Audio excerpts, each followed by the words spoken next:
Future's now, old man.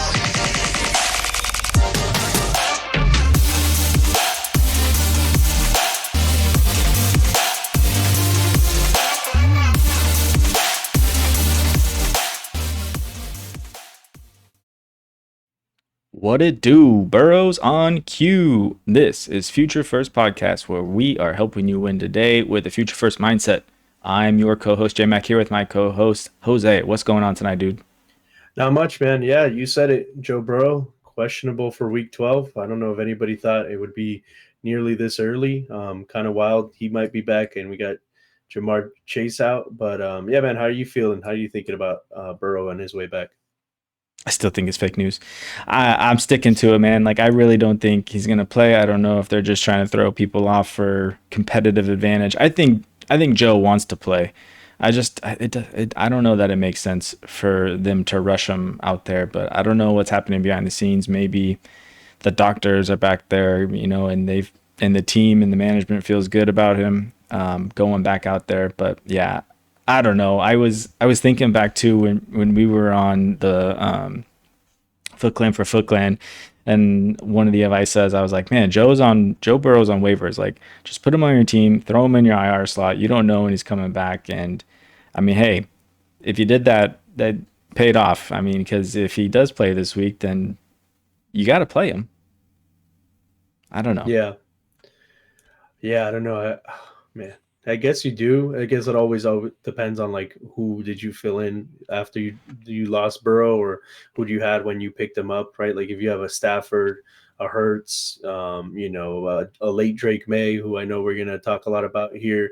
Do you really just plug him back in? But obviously, it's always gonna be dependent on who you got. Like Burrow is great without Chase. He obviously takes a bit of a It's hit, true. and what's his mobility gonna be like? I think there's a lot of questions, especially with Burrow when he's missed his preseason. He's always started kind of slow, and this kind of feels like just a restart to the season. So is he going to kind of the same thing, start slow like they've done previously, when he's missed preseason? So I think there's a lot to think about there. And it's exciting. I mean, it's just good. Flacco has been great, but obviously Burrow is, another level of players. So for your Chase Brown, your Jamar Chases, and your T Higgins, Higgins has been very impressive with Joe Flacco. So he might take the biggest hit, but it's always fun to have Joe Burrow back and watch the Bengals do their thing. Yeah, man, don't take Flacco from us. Just let him ball, man. He's only got so many years left in the league. Months, maybe. Months, yeah, good point. Yeah, with that, if you're on YouTube, go ahead and touch down on that like button. Go for two on that subscribe. Leave us a comment. We always appreciate engaging with you guys. Shout out to Fox, who's helping us with our graphics and our thumbnails. You can follow her on bfoxworth07. As always, we're on Spotify and Apple Pods. You can follow and rate the show there. Drop a review if you please. And with that, the episode tease. We got some stats and vibes lined up for you guys today. It is back.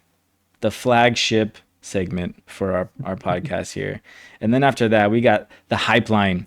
We're going to be talking about some players here that we think are going to get some offseason hype, and we want to be ahead of that and get them on your radar so that you guys can have that edge.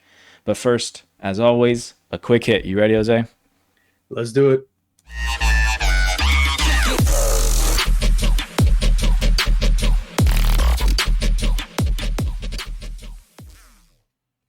All right, this week on the quick hit, we have a trade question that came in from one of our Toe Clan members, Burrito Bill. He threw this in there, and we thought it was interesting.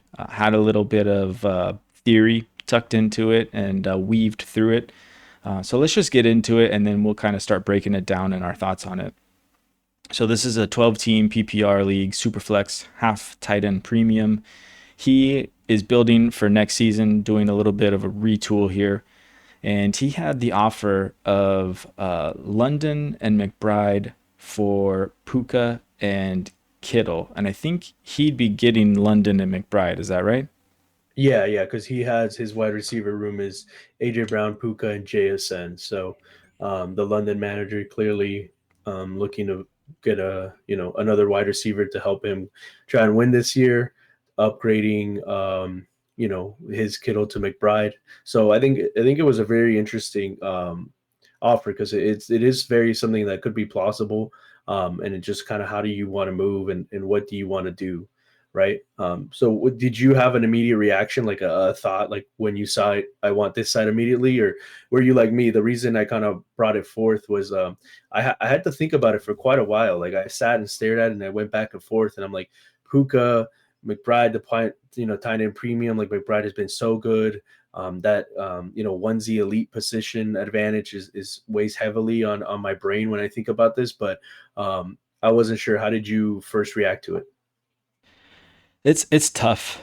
I mean, obviously the side he'd be getting, it does seem like the play for the future, right? You have those two young assets that will go forward and play. I mean, I don't think it's crazy to say you're going to get 7 years out of those players. Drake London, I think, is only 23. Trey McBride is 25, something like that. So I mean, if you play just to get the best players on your team, they can sit there and go for a while. I mean, Puka's still really young too, don't get me wrong, but we're all skeptical of what happens post Matt Stafford. And, if Matt Stafford retires, does Sean McVay follow? It does feel like Puka can kind of transcend, but I mean, we haven't ever known Puka without that kind of environment. So it's tough to say. And then you have Kittle, who I'm still bullish on for the next couple of years. And I think he's really good. But honestly, like McBride trumps Kittle, I think. And I lean the London and McBride side here just because of what you get in the long run out of it. And I don't feel like you're giving up that much value here. London is wide receiver 3 on the year, if I'm not mistaken. So, I mean, we've seen what he can do with his upside.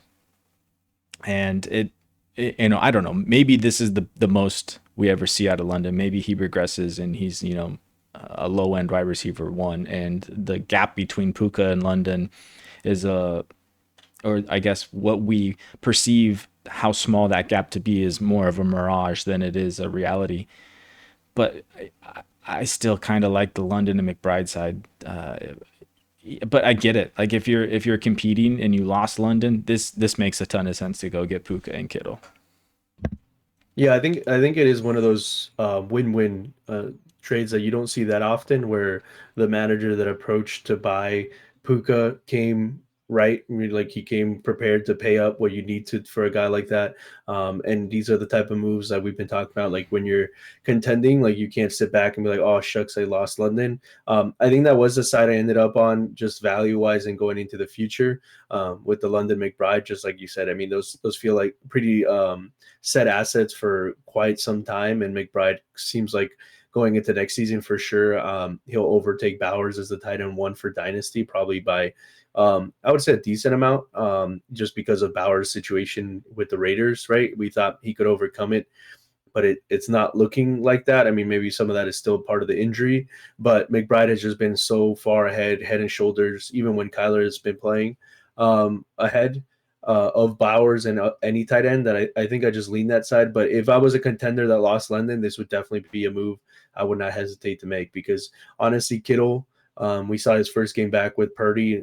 Purdy seems to love Kittle. They have a great connection. So in terms of like points per game down the stretch, I don't think Kittle will be that far behind McBride. I think the only thing that will kind of carry it is the receptions. I don't think, you'll get those low end Kittle, only 3 catches, but he probably catches a touchdown or 2, whereas McBride seems completely necessary to that Cardinals offense with Brissett. So in the long run, I think you don't lose too much in terms of high-end value at wide receiver, and you gain a lot for the future in McBride. So I think we kind of came down on, the same side together. I just thought it was very interesting and one of those really good dynasty trades that just kind of makes sense for everybody involved. Yeah, you don't often see, like the position swaps where it makes sense for both teams. And that's kind of why Dynasty is a ton of fun, is because it really opens up the door to get all sorts of trades in there and just kind of catalyzes trades in general. All right, that was fun.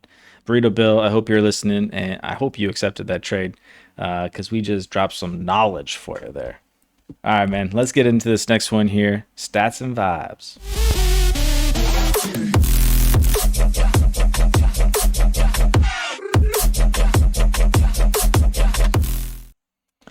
All right, on today's stats and vibes, we wanted to talk about Drake Maye because he has done nothing but ascend into what feels like superstardom here.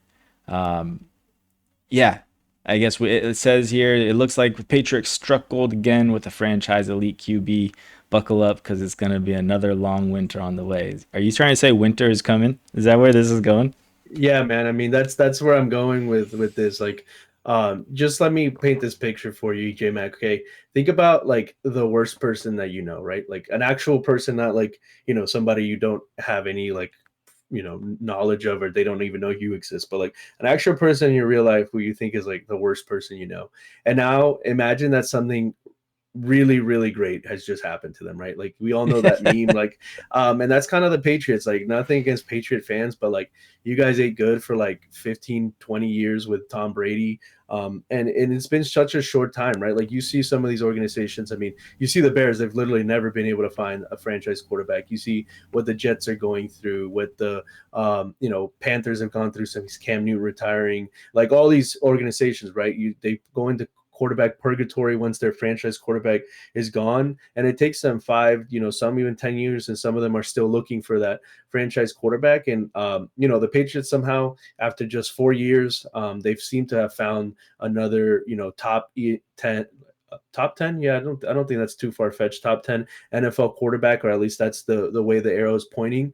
And it's such a young age, right? He's handling things like the media, and his teammates, right? He had that comment a few weeks ago about Diggs, where they asked him, hey, like, how do you build that rapport and trust in Diggs? And he said something along the lines like, I was watching Diggs be a top NFL receiver when I was in middle school. Like my trust is built in. Like I fully trust Diggs. And then after last game, I think Cam Newton has some words calling them fool's gold. And Drake Maye kind of just said, hey, like he's on TV. I don't know what shows he's on, but like that's his job to get paid to say things. And then they came back at him, all the talking heads came back at him saying, how could you not know who Cam Newton, all these things, but just his savviness, right, that he has that some young players don't seem to demonstrate with the media. And then his play on the field, right? Like he's not Tom Brady. Obviously, there's probably never going to be another Tom Brady, but just the way that like he's come into the league and just been able to turn that franchise around, right? He was waiting for a star receiver. He seems like he still is, but I know you're going to get into it in the stats, but he's dominating almost all the categories, right?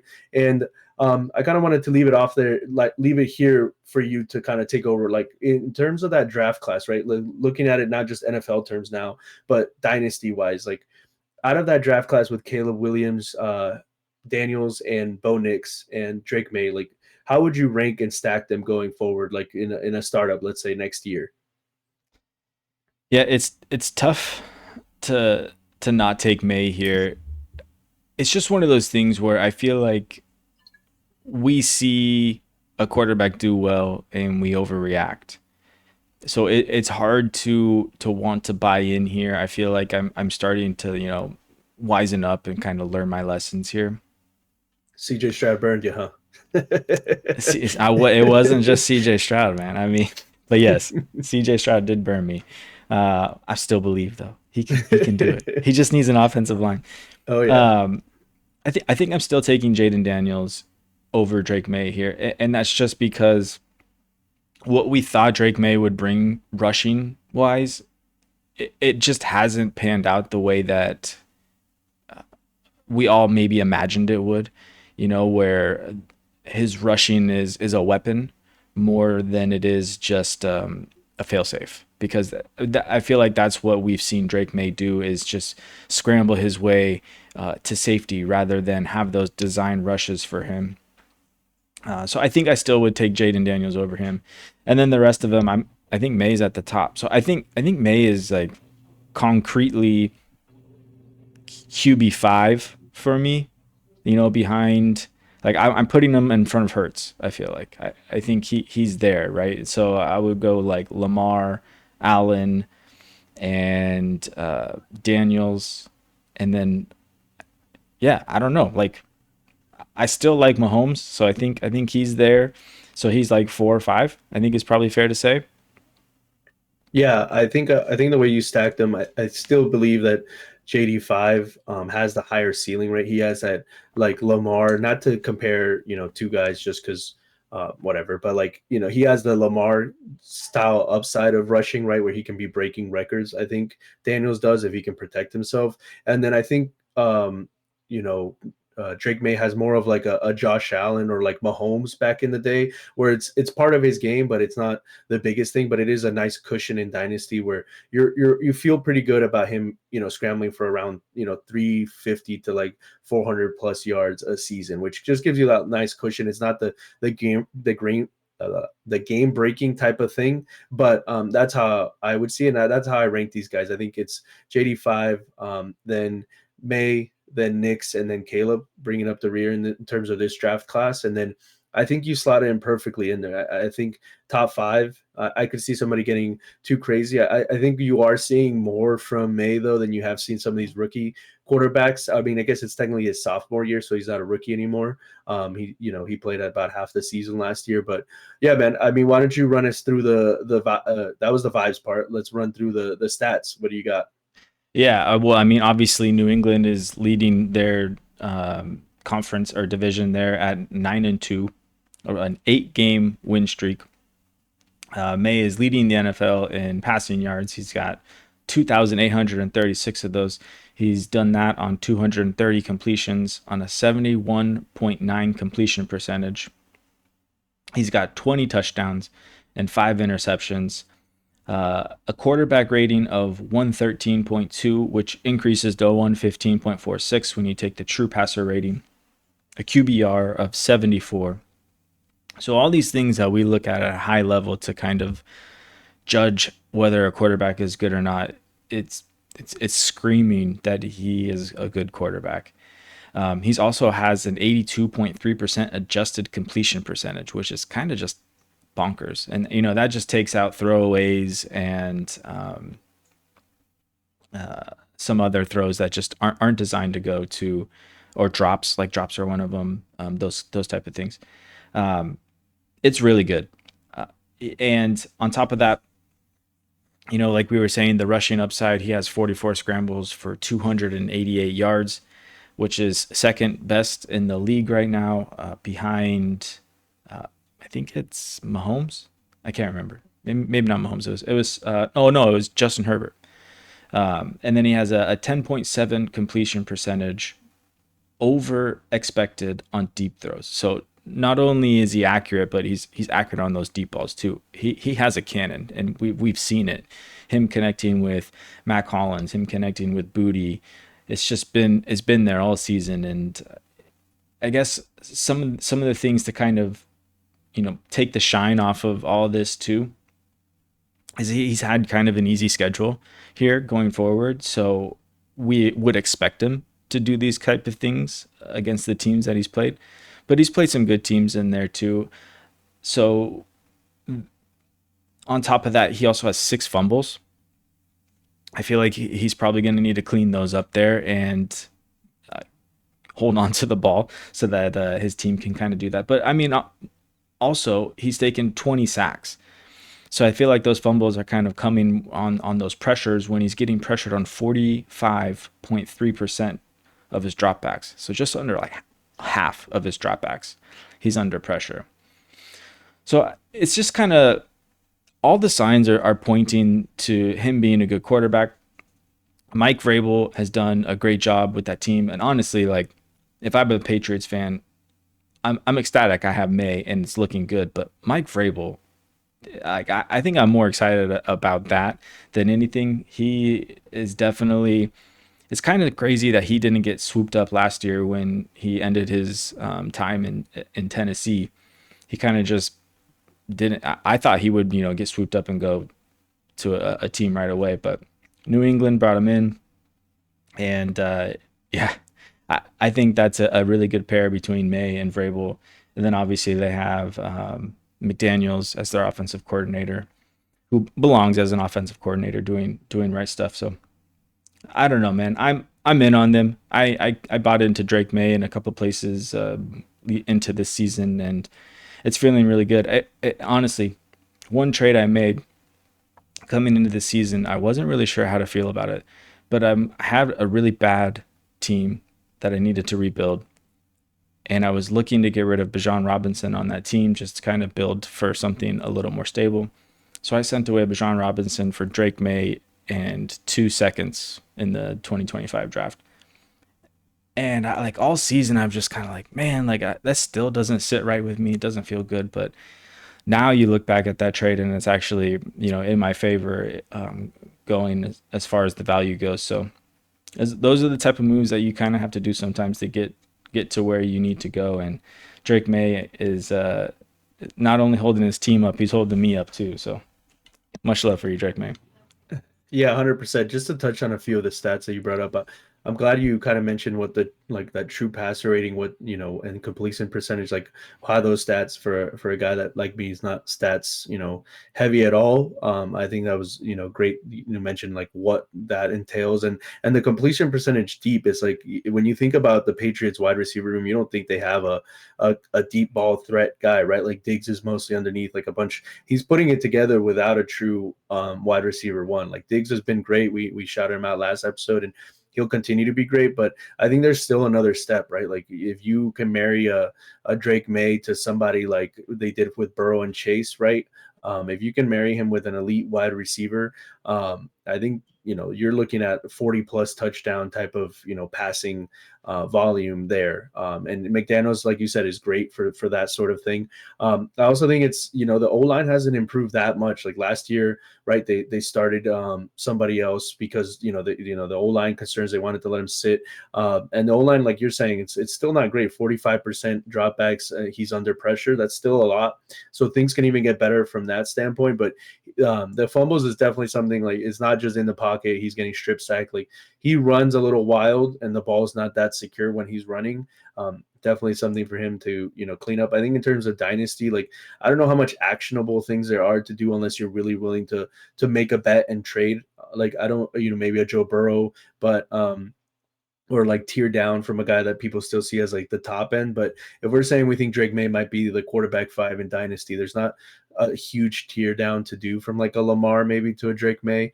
I think you're going to have to be probably paying the King's ransom now. That Bijan trade probably feels pretty good now, especially in a super flex. And one thing else that you mentioned, I just want to make sure like to not ding players when they do well or do what they're supposed to against bad teams, right? Like we've seen, and there's a lot of talk about like Bo Nix and his schedule and how the Broncos are barely squeaking by, teams. And Bo Nix has not looked nearly as impressive as Drake Maye has beating those bad teams. So I think it's more props to Drake Maye. He does it when he needs to, and he's come up clutch, beat Josh Allen. I know they got to play the Ravens and the Bills again down the stretch. So I think by the end of the season, the hype is going to kind of build, and you're probably not going to be able to get into Drake Maye at any reasonable price. So I think if he's the type of bet you want to make, even though right now his price is probably still high, I think it's going to even shoot up more. Some would say hopping on that hype line, so to speak. A little foreshadowing here, but yeah, man, I've been on Drake Maye. I tried to buy in this offseason. Other people I think knew what they had in their hands as well, and I unfortunately wasn't able to get him anywhere. Only in a few like redraft keeper leagues I have him. But yeah, man, I think wheels up. We're ready to go on the Drake Maye experience here. Yeah, I'm looking over here at some recent trades for Drake Maye, and just kind of trying to get a feel of what his value is right now. Here's one. It's a 10 team 2 QB. It's Jamar Chase, Brandon Ayuk for Drake Maye and 2/3. That came through as pretty even, it says on Fantasy Calc. Here's another one, Drake Maye for Brock Bowers and 3 seconds. So obviously, if you're not sending a quarterback back, it's taking an elite asset to get into him there. I also liked this one here. This one was 9 days ago. Baker Mayfield and Emeka Egbuka. So you're getting the Buck stack there, and you're getting back Drake Maye, Jack Bash, whatever, and Harold Fannin. I don't know. That's an interesting one. I don't know how you feel about that. Off the cuff, I feel like I'd prefer the Bucks stack just, I mean, the scoring and everything would take precedent, but like I feel like Baker's going to be pretty decent, and losing Igbukah, or not having Igbukah, it feels like a big loss. Like I think the points per game there ends up on that side unless Harold Fannin turns into an actual startable tight end every week. But yeah, I mean, I feel like those are the type of traits. If you have the lower tier quarterback like a Baker Mayfield, who's seen in Dynasty, I think considerably lower than a Drake Maye, that you're going to have to add to get to Drake Maye. And honestly, the problem is if you think that's too much, it's not going to come down, because in the offseason, it's going to hop up to like, whatever people were asking for Josh Allen and Lamar Jackson when they had their, top end season. So it's definitely something, if you want to hop on, you got to do it now. You can't wait, even if the price is that. But yeah, how do you feel about that? What side would you be on? Yeah, I think I want holistically, if you take team context and roster context out of it, I think I want the Buck stack as well. But I can see an argument to take the Drake May side there. I am in on Harold Fannin. I think he's a really good rookie tight end, and I think the Browns figure something out over there. And if not, like I'm still bullish on Harold Fannin. But yeah, it's close. It's close for me. Like, and I'm also not one to like really buy into these elite quarterbacks. I'll take a Baker Mayfield, and like the difference between Drake May and Baker Mayfield just isn't enough for me to forego Egbuka in that case. But that was an interesting one. All right, man. I think we hammered this one home pretty well. Unless you have any closing thoughts on it, should we move into the hype line here? Hop on. Let's do it. Let's do it.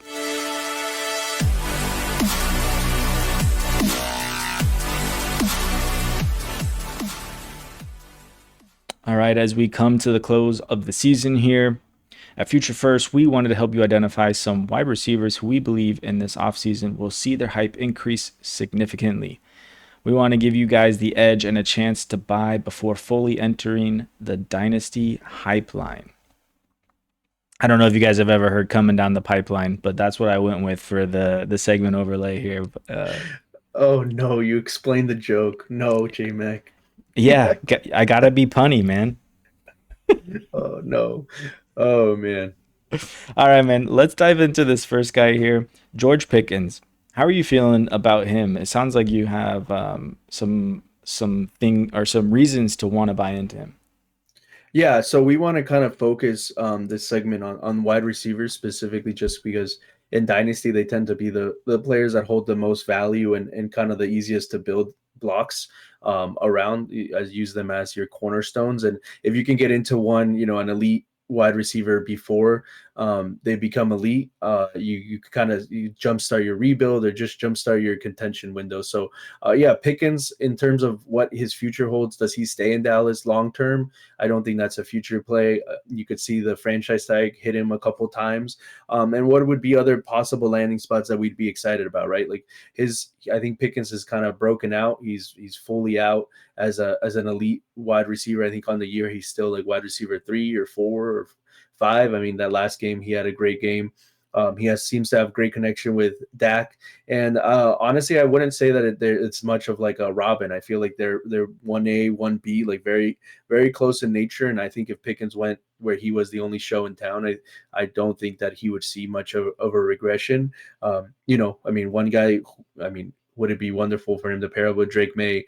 He doesn't seem like the culture guy, but in terms of like that narrative, I do want to kind of combat that a little bit, at least being a Cowboy fan and being plugged into like the beat reporters for Real NFL News. Like everything that they've had to say about Pickens is that narrative of him being a cancer, being, a diva, all those things. I mean, he's definitely crazy. Like you see in his rap sheet of fines kind of, continues that. But in terms of locker room stuff, like it seems like that maybe just was a Steelers thing, like nothing that the Cowboys have said, and they're not particularly winning a lot, so that also plays into it, is seem to have been overblown in terms of like what he does in the locker room. Everybody just speaks very highly of Pickens in terms of what his attitude and how he approaches being a football player, at least when he's on the Cowboys. So yeah, I think he's definitely a guy that, although right now he's playing very well, I don't know if people are equating him to elite right? And I think that's where he's trending to. Obviously, things could go very sideways. He could end up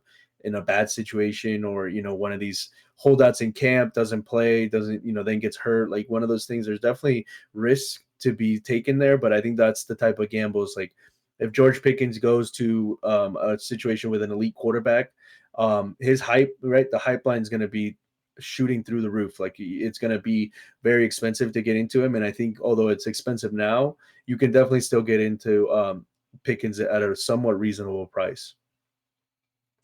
Yeah, I don't know, man. I find it so hard to buy in on George Pickens, and I don't know if I'm just holding on to this narrative of Pittsburgh wide receiver Pittsburgh wide receivers leaving and them just kind of cutting ties with them, and the track record for those wide receivers not being great.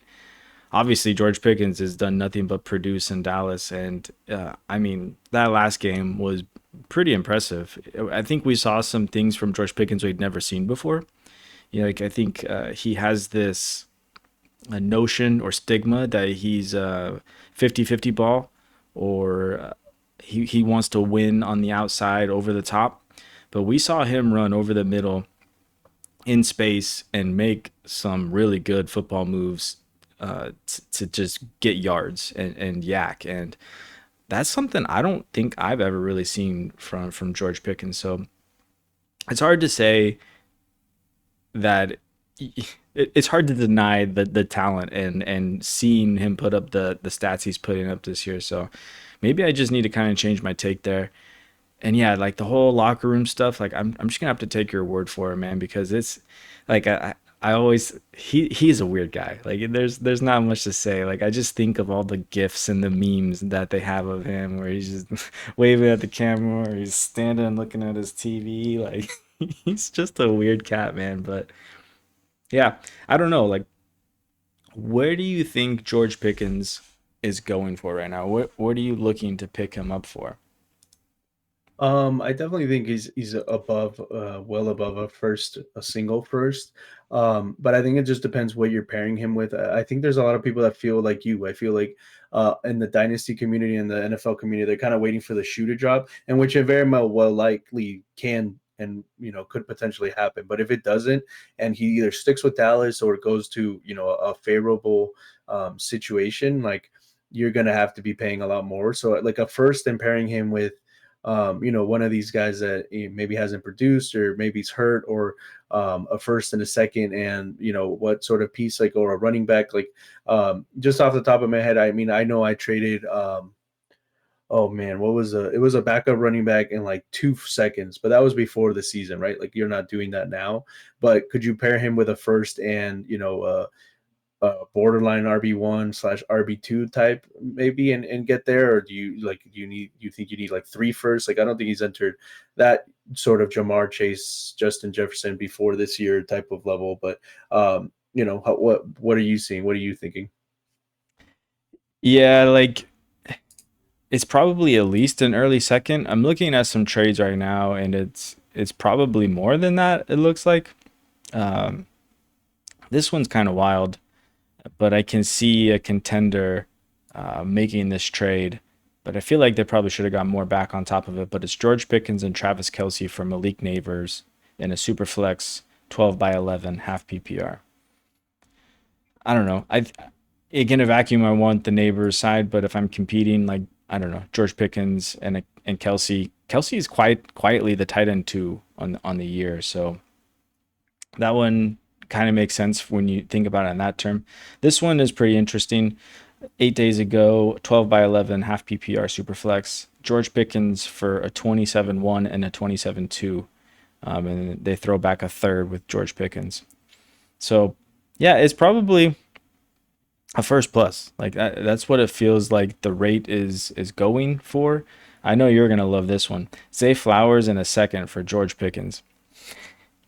Oh yes, me all day. I mean, I'm comfortable spending a first and second, like obviously and team build for you, but I think there's much worse things that you can do with the first and then go buy George Pickens. I mean, he is, after that game last year, depending on your scoring, the wide receiver two on the season, right? Depending on half PPR, whatever your scoring is. But he's doing that, and I think people will catch on, right? And this is all about like projecting what he might be in the offseason, right? Like when we get to the offseason, either he signs. I think if he signs an extension with Dallas, which seems extremely unlikely, but if he gets franchise tagged and there's no big poo-poo, like I'm not coming to practice and everything, I think you see him start, shooting up boards. If for whatever reason he is able to just leave and go to free agency and he signs with, I don't know, name any of these teams. I know we mentioned Drake Maye.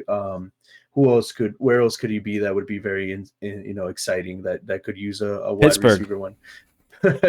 Yeah, I mean, if you look at the trade they did, DK for Pickens is definitely not working out for them now. But I mean, we talked about it on the other episode. Like Chiefs don't really make sense, but there any sort of place that needs an elite. Buffalo. What if he goes and plays with Josh Allen? Like Commanders. How much hype? Yeah, the Commanders. Like any of these quarterbacks that you feel good about, like how much more do you think he becomes two first? Like let's say he's with Jaden Daniels in the offseason, he signs biggest contract, whatever you want, like the numbers don't really matter, but let's say he's playing with Jaden Daniels or Josh Allen or Drake Maye, like an elite quarterback. Do you think he's at two first sort of price? If he's at first and a second or roughly first and a third now, do you think he ascends past two first? Sheesh. That feels really uncomfortable. I'm not gonna lie. Like, I don't like it. I don't know though, but I have priors with George Pickens. We've established this, so I don't know. I don't think I'd be buying into him there. I think it goes to show though how divided the community is on this guy, and if you are in on George Pickens, it's worth going to that manager and seeing how they value him, because I mean, if you can get him for some of these, like this one, it was more like 3 weeks ago, but this is a 12 by 11 George Pickens for 2028 first and Dante Thornton. Like, give me George Pickens for that price. I like that, and if I can get him for that, then let's do it. Here's another one, 26-1 Shaheed for George Pickens in a second. Like, I'll take the George Pickens side of that. I do like that value. So yeah, I think it's worth imploring here, but I don't know. Do you have more on George Pickens, or should we move on to the next guy here? No, I think we're ready to waddle away onto the next guy, who I think we have a bit more consensus on going forward. Yeah, it's Jalen Waddle, right? Tyreek's gone, whether figuratively or literally. I don't think he's playing I don't know if he's playing football again, but I definitely don't think it's with the Dolphins. He has a long-term contract, so he's definitely in Miami. It's not the Pickens thing, but there's questions, right? Like, who's going to be the head coach? Is there going to be a change? Will that also mean an offensive coordinator change?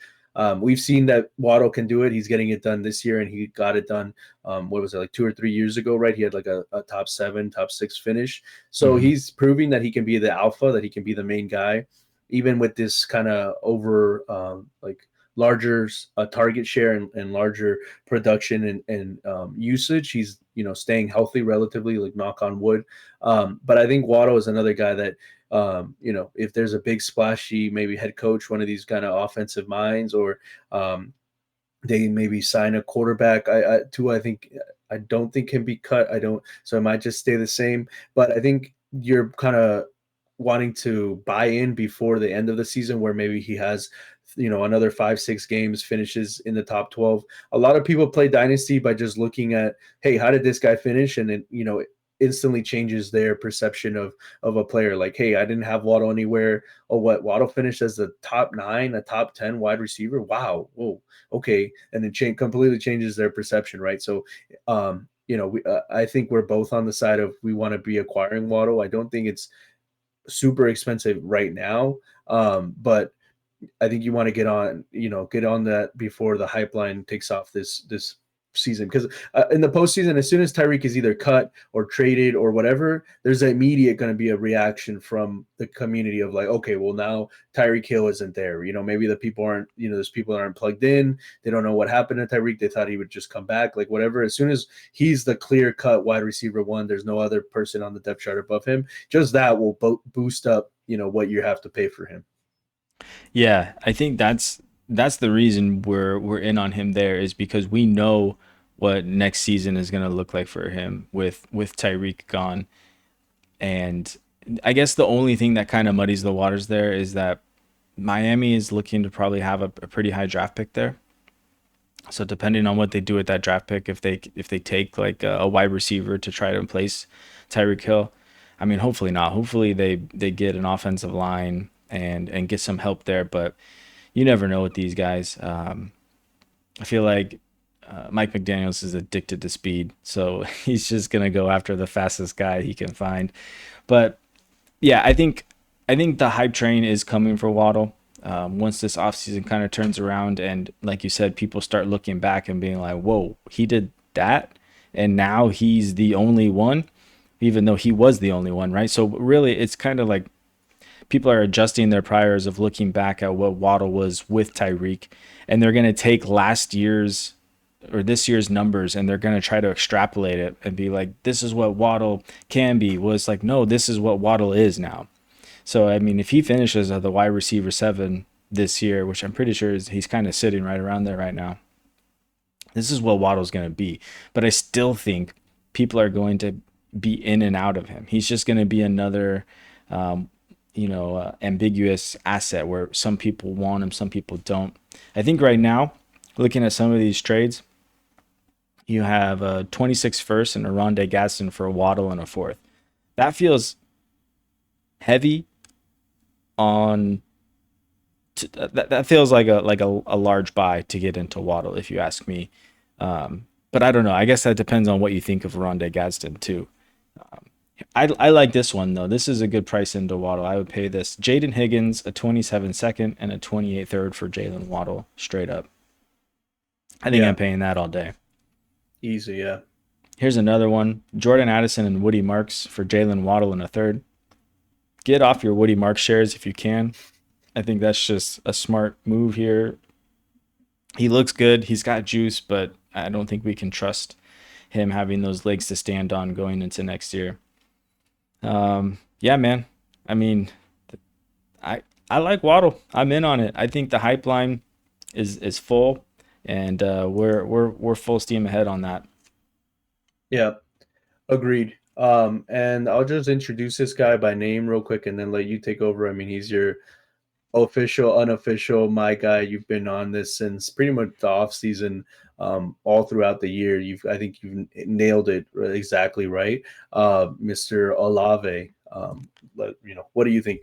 Yeah, man. I mean, it hasn't gone exactly like I thought it was gonna go. I thought the price right now would be a lot lower than what it is, but I still think that it's still playing out the way that we want it to.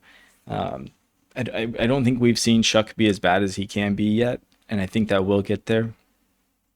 And the Saints are due for probably a top 3 pick this year, and I think they're going to take a quarterback with it. I think the one thing that isn't panning out there too is that the 26 draft class doesn't seem to be as strong of a quarterback class as we thought it might be. But I don't care about that. The whole thesis of this was they're going to draft a quarterback. There's going to be hype for this quarterback. And if I don't believe in whoever that quarterback is, I'll be able to sell Olave on that hype and get out for a value flip in my favor. And if I do like the quarterback, then hey, I have what I think will be a wide receiver 1 on my team going forward. I think the other thing too with him is, people will still have those health concerns for him, but we've seen this season those concerns kind of go by the wayside. And honestly, like, it's what's changed. Derek Carr is not throwing him the football anymore. So maybe this is a trend going forward for him. But yeah, I do think regardless of whether or not I believe in that quarterback, I will still be able to sell on that hype for him. I don't know. Where are you at with him?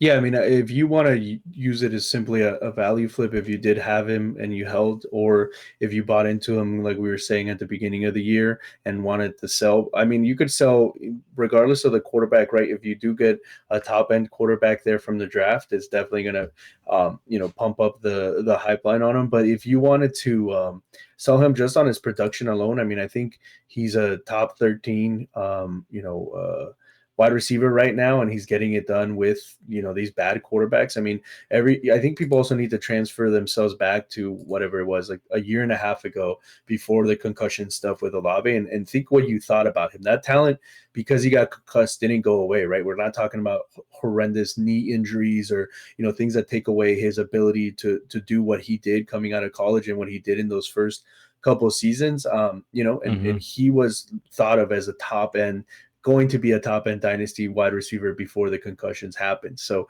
that talent is still there. I think he's showcasing it with his bad quarterback play. That if he could see an uptick, you could see him return to kind of that top end prospect that he was. But either way, if not, if you just held, then you just have a solid wide receiver to add to your core. Like if the price skyrockets, then you could sell. But I mean, I've still had people offering me for Olave as if he was kind of this broken, player, and there's just have been no reason to sell, especially if you think like we do that his stock is just going to continue to go up in the offseason, right? He could have a strong finish here, finish as a solid, wide receiver one. All he has to do is, a couple more good games. And so I think that's a great investment. Hopefully you made it, and hopefully if not, you held on, right? Like I think if you wanted to get into Olave, whoever has him hasn't been over the moon with him. So I still think his price is something that you could get into and potentially still flip, or you're still buying an asset that people are depreciated in a way that could return to its highest value, right? Like a top 12 dynasty, top 10 dynasty wide receiver, depending on quarterback, depending on different things, but that potential is still there. And if you have Olave on a team like that, it's the quickest way out of a rebuild. It's the quickest way into contention when you hit on a wide receiver that you were not expecting to be nearly as good as they have been. Yeah, no, I'm fully with you on that. And yeah, his dynasty value right now is way higher than I thought it would be. I mean, if you went back to September, beginning of September, he's a whole first lower. Like you probably could have got him for a second in the off season, and his stock has only risen. Here's one that happened today: a 26 first, a 26 second for Chris Olave, and a 26 fourth. I gotta imagine those first and second are probably contenders, firsts and seconds. It, I don't know. Like if I'm a contender, maybe I'm shipping those to get Olave. I mean, I did this in a 14 team league, not that long ago. But that's more solely because of the production he's putting out this year and what I think is a really insulated value with the contingency of him being a high-end producer next year, having an out based on that alone. I don't know. How would you feel about sending a first and a second for Olave and a fourth? I think based on the other guys we've talked to, I'm in more on the other guys. Like I feel like we've Right. talked about the other guys, and the price for kind of all these guys has been roughly the same, right? Maybe Waddle a little bit depending on who you're trading with. Waddle a little bit lower, Pickens a little bit higher, lower.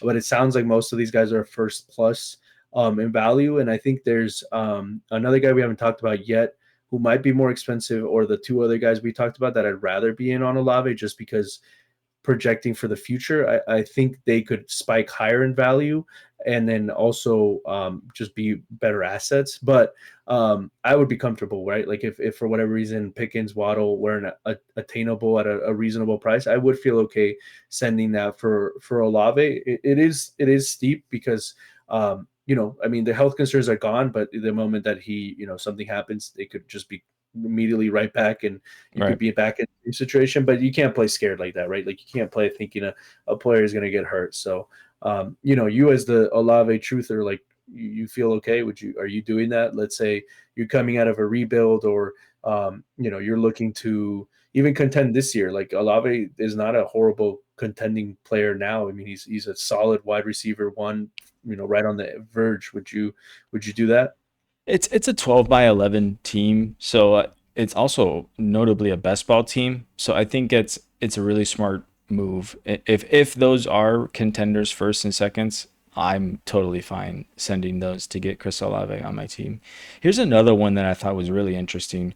Tearing off of, I don't know, maybe this isn't even a tear off, but the trade definitely says so. Tearing off of Marvin Harrison for Chris Olave, a 27 first and a 28 second.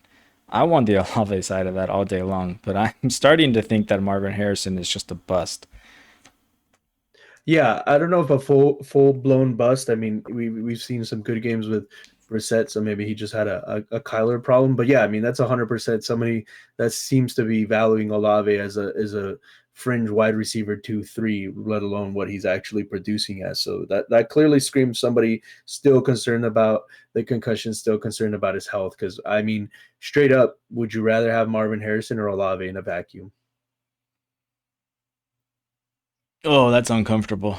I think I go a Um, lot, to be honest. Me personally, I mean, I have them on the same team on a rebuilder, and I would much rather ship away Marvin Harrison and build around Olave uh, than build around MHJ. I do see what you're saying. I think Marvin Harrison just carries more value based on the name alone right now, and people are still going to be making excuses for him. I think I'll lean Harrison just because I feel like I have a more insulated value there, whereas there feels like there's a little bit more dynamics going on with Olave there. Yeah, that's a tough one though, man. It's not by far. It's not by much. So I mean, if you can get a first on top of it, right, or even a second, or maybe a couple seconds coming back your way with Olave, I mean, that's a kind of Yeah. interesting maybe game to play real quick. I mean, how do you feel MSJ versus the other two guys we talked about, Pickens and Waddle? Do you feel kind of the same as the Olave boat, or do you still think Marvin Harrison carries a higher price tag than those other guys? I think Pickens definitely not, just based on what he's doing this year. But Waddle, I could see that. I could see you could trade um, Marvin Harrison for Waddle plus, and I think I would probably, if the plus isn't just a fourth, be on that side of the trade most of the time. Yeah, if I'm getting a plus, I want the non MHJ side there. But if it's just straight up, I mean, what do I prefer? I do prefer the other side. But if I'm thinking about it from a dynasty value wise, I think I'm just leaning Marvin Harrison. Just it also just depends on the league too, and who values Marvin Harrison for what they see or what they think type of thing. 100%. All right, let's get out of Olave here and get into these next three guys. Rome Odunze. Caleb Williams continues to grow as the NFL quarterback. We have Ben Johnson doing great things for that offense. He's also a potential further target of consolidation on when DJ Moore moves on. Rome Odunze just consolidates those targets. Do you think he can be the Amon Ra for Ben Johnson? Yeah, I mean, I think when we've talked about Adunze, that's kind of been the hope, right?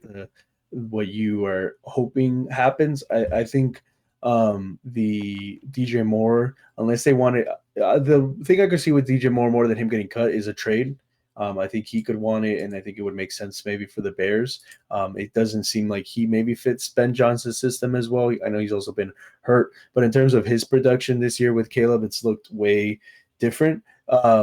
And yeah, I think with Ben Johnson, that's what you hope Odunze becomes, and I think he's talented enough, right? Like I don't think in terms of actual NFL skill, Odunze and Amon-Ra St. Brown are that far apart. Obviously, Rome still has some time to in needing to grow. He does disappear in in ways that Amon-Ra tends to not do, right? Amon-Ra, I think you just think of him as the most consistent maybe wide receiver in dynasty. Like he's not the 40 50 point Jamar Chase, although he can do it every once in a while, but he's more of the, you want the solid guy that's not going to drop you, let you down a lot of times. I think that's Amon Ra, and I think Adunze can easily be that if he just continues to grow in his role and if Caleb continues to grow. I think for me, it's more of a, are you willing to take the gamble on Williams continuing to progress and get better as a quarterback? Because I think you have seen that this season. You've seen him get better, like not just marginally, but I think pretty significantly as a quarterback in the NFL. So if you think Caleb has like another gear on top of what he's showing now, then Odunze could definitely be that, right? Like you kind of saw that with Goff. It took him a few years, but then he kind of really got a hold of the Ben Johnson system and really became a really good NFL quarterback. If Caleb Williams does the same, right? Like this is only half a year under Ben Johnson, under that offensive system. What does that look like next year? I'm willing to make that bet. I think he is, though, on terms of our list, the most expensive. I think a lot of people are pretty high on Odunze. I don't know for sure, but I would venture to say he's probably the youngest on the whole list. So that also factors into it. But how do you feel, like, especially thinking about it from like the Ben Johnson, Caleb Williams perspective? Like, are you willing to kind of make the bet, one on Ben Johnson and two on Caleb Williams? It's scary betting on Caleb Williams. I have no problem with Ben Johnson. Honestly, I think the Ben Johnson effect is probably creating those rose-colored glasses for Caleb Williams right now. I think because they're winning and they're doing as well as they are, that we have this general thought that Caleb Williams is doing really well. And he's had some really big games, but he's also just kind of disappeared in some games. He hasn't taken as many sacks as he did last year, which is great. I think that shows a lot of growth. But they've also just kind of hidden behind their running game, which, to their credit, they've done really well. And those two things kind of work in tandem anyway, right? I mean, if they can run the ball, it's just going to open up more avenues for Williams to succeed, right? Because then they can't stack the box against him, and or they will have to stack the box and have to respect that run game, and it just kind of opens up more for Caleb Williams to kind of throw into. And I mean, they still haven't unleashed all their weapons yet either. So that's another thing, right? Is they've been kind of riding Zacchaeus. They haven't really gotten Luther Burden involved. Colson Loveland has, minorly been getting in there, but I think as we see this young team grow, I do think that they're going to get into a rhythm here, and Caleb Williams will be fine. I don't think he's going to be this generational prospect that we all kind of thought that he was going to be coming in, but I think that he'll be a good enough quarterback where he'll be able to sustain 2 or 3 assets here for our fantasy teams. Yeah, I mean, I think he just needs to be Jared Goff, right? Like, you don't think of Jared Goff as That's fair. elite, but he gets it done in the offensive system, and he gets it done when he has the weapons around him. I think it was smart for the Bears. They kind of loaded up on their offensive pieces, and now they're all young that they can grow together. Komet, when he's on his way out, you got the replacement there. All these other guys, DJ Moore, Zacchaeus, you got, Luther Burden ready to come up. Yeah, I mean, I think, Odunze, like we said, is probably the most expensive. I don't know if you wanted to go over some more some trades for him, or did you want to hit the other couple guys we had on here, or however you wanted to feel it out? Let's just go over a couple, and then we'll just quickly touch on those other guys. We don't have to get into them too much unless you really wanted to delve in on Garrett Wilson.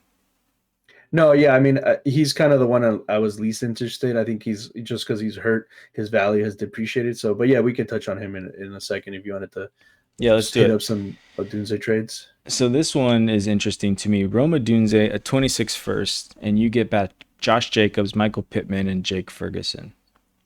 This is a 12 by 11 super flex half PPR tight end premium. Yeah, I mean, I really love if you can make a trade where you're getting a young wide receiver and the first on top. That just really feels like you're really setting yourself up for success in the future, right? You're buying into a young wide receiver, but then you also have the draft capital, right? That's what you said, Odunze and a first, right, for Jacobs. Right. And yeah, I mean, that sounds like a contender trading with a guy that's probably looking to rebuild, right? Giving up Jacobs, giving up Pittman, who's having probably his best year he'll have. So yeah, I think value wise it makes sense. I think that's one of those makes sense for both parties. I definitely want to be on the Rome Odunze and first side, but I could see the need as a contender to sell off Rome. Yeah, I tend to agree with you there. This one is also really interesting. I don't, this person must be really high on James Cook, or maybe I'm just not high enough on James Cook. But it's a 12 by 11 Superflex half PPR tight end premium, Puka Nakua and Gadsden for James Cook and Roma Doomsday. Yeah, I mean, more so than Cook, it's like, what do you feel about Rome. Gadsden? Yeah, Oh, like and Rome, yeah, but I think that jump is pretty significant, like from Puka to Rome, at least where we are right now. Um, so yeah, man, that's a lot of different things to think about. I mean, I'm in on Cook. I think the regression that people were talking about isn't happen. I mean, he's not going to like do 20 touchdowns every season, but I think as a in terms of an NFL running back and what he means to the offense, very clearly he's set as a top end, running back in the NFL, and then a solid running back one for fantasy. So I'm and in he's on got the that. contract. Yeah. Yeah, yeah. So yeah, man, geez. I don't know where I'd go. I think I'd just go the younger talent in Rome, but giving up Puka, man, that feels rough. Yeah, that does feel rough. Yeah, and I guess like you said, I think it does come down to what you think of Gadsden because if he kind of fades away and is nothing, then I think I like the Odunze and Cook side of that. Um, I think you're splitting Puka into two assets that kind of equate to more than what Puka will give you. Yeah, All right.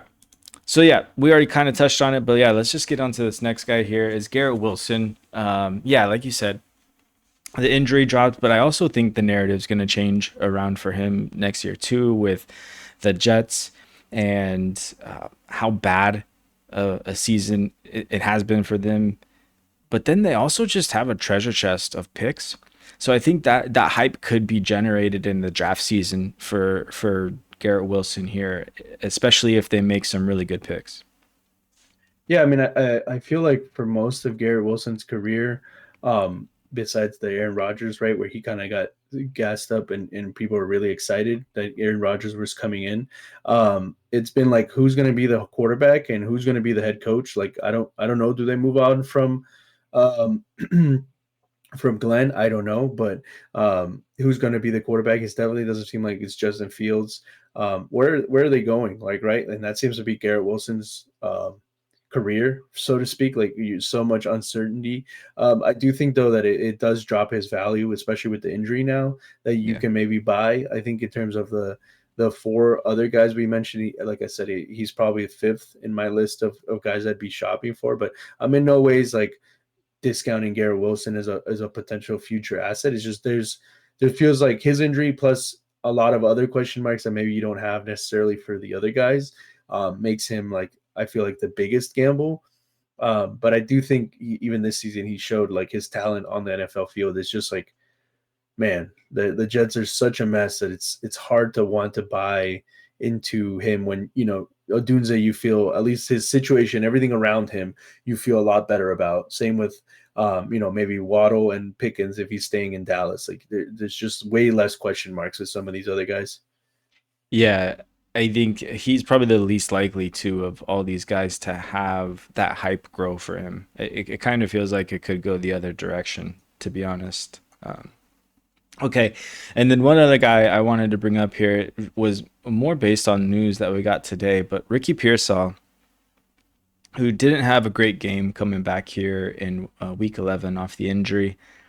But I do think that it's just kind of slow ramping him up. I think he will come back and finish strong here for the 49ers. They need him. They really do. But the relevant news here is Brandon Ayuk had his contract voided by the 49ers, which means they don't owe him any more money. Which is kind of strange because a lot of that money was guaranteed.